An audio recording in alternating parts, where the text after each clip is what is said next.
Now moving on to item 23, which is key worker housing. This is a joint report between Councillor Howden and myself. I only feel right I give way to Councillor Howden to do the introduction of this one. Thank you, Leader. I think about 18 months ago we asked this question for Council to Labour administration. Here's the Conservative administration delivering it. We know we've got problems with certain areas of recruitment, and we're determined as an administration to show leadership to try and ease these burdens. You know, the proximity to London, London waiting, etc. This doesn't help. However, it's not always about money. Take a new young teacher, maybe trained Sunderland, somewhere else that's north. Yeah, it's the different Watford indeed, very helpful. The difference between a few £1,000s between working in Thurrock or London is not going to be the only thing that entices them to the borough. It's having a wider support network, colleagues, knowing that your institution and the local authority is actively supporting your career progression. That's far more important than just cash increases. So what this scheme is initially is 8 4-bedroom houses on the St Chad side. So lovely modern properties with fantastic commuter links. They'll be available in January. I know many schools are already including that in their prospectuses. They are going out to market. What it will mean for nurses, teachers, etc., massively reduced rents, no need for a deposit or a guarantor, secured accommodation the first year of their employment, and also the real thing that benefits them. I visited the key work housing scheme that William Edwards have. It's a small old, I think it was the schoolmaster house at one stage.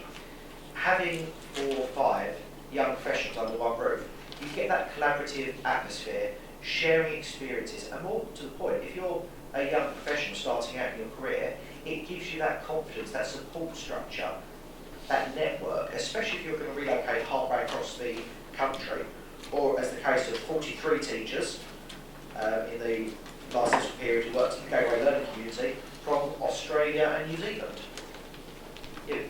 Actually telling people that they'll have that support network is tremendously important. We have identified later on in the report that our market testing suggested we may want to make up to about 200 units available at some stage, 75 for teachers, 90 for nurses. So this initial 32 units available this year, that's a great first start. There will only be one slight modification to the paper. You'll see there's a slight omission, apologies,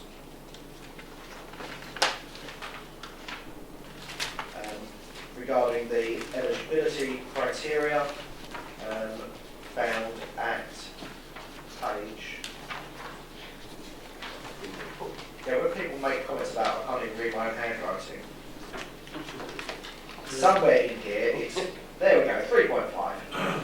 The applicants will be approved by the director CEO of their organisation and go to the housing team, ensure they still qualify. That should then be followed by, and the relevant corporate director of the council will assess the application based on market need. That's to make sure that A, the scheme is flexible enough that the school can approach us and say, we have a real problem, can you help us solve it? But it also means that we can target support where support is really required to really help institutions where they have got a shortage of a particular type of skill to get over that hurdle. So to make sure our corporate directors here have got that little bit of flexibility. But this is a great scheme and we're actually delivering it and it's going to be ready imminently. Yeah. Got anything to add, Peter? Thank you for doing my bit. Obviously, key worker housing is nothing new across many areas of the country. However, it just seems to be new here. It's a long time coming. It's the right thing to do. We need to attract good quality, high quality staff in jobs that are perhaps not best paid jobs in the world, but they have vocations. And people go into these because they enjoy doing it. And you're quite right. I could think of nothing worse than coming from a foreign country, away from your family and friends, and being in a place where there's a slightly different culture, there's a slightly different way of doing things. You can't just sort of sit there on your own, just harking back to how it was back in how it was in Australia or where it was in New Zealand or the other way around. And having your colleagues in the same part of the world or people in the same situation, you tend to bond together. Certainly when I was a school governor, we had a number of teachers over from Australia. They managed to secure their own property together, and they really worked well as a team. It was terrible when they said it was terrible when they split up schools, but they knew at least at the end of the evening they could come back and talk and discuss and reminisce a little bit about the old days when they had bad days. This is the right thing to do. I'm certainly going to agree the recommendations on page 263, and I hope all the Catholic colleges do likewise. Agree? Agreed.